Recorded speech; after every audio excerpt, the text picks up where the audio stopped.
Stellantis joins Ford in reaching tentative UAW agreement. Stellantis has reportedly reached a tentative agreement with the United Auto Workers UAW union, which includes the reopening of one plant in Illinois. After Ford reached a tentative agreement with the UAW earlier this week, Stellantis has joined the automaker in offering a 25% wage increase over 4.5 years. According to two sources familiar with the matter in a report from Reuters, both automakers have offered contracts featuring an initial wage increase of 11%. And now General Motors (GM) is the only remaining Big Three automaker to come to an agreement. The deals are both still pending approval, and the companies aren't expected to make any announcements until Saturday afternoon or evening. According to the sources, the UAW will share details about the agreement on Saturday, including those regarding temporary workers and investments at the Illinois factory and others. UAW President Shawn Fain and other UAW officials are also expected to talk with workers about the contract in a video conference.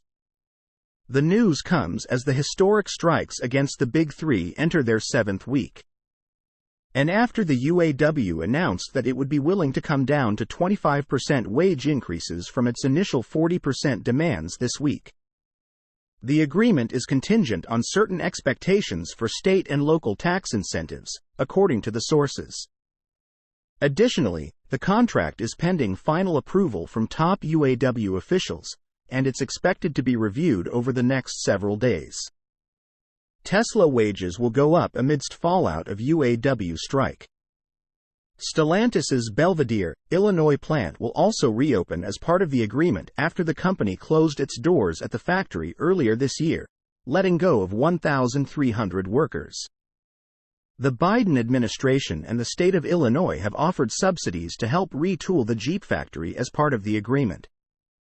The automaker cited the cost of the transition to electric vehicles (EVs) in announcing plans to close late last year.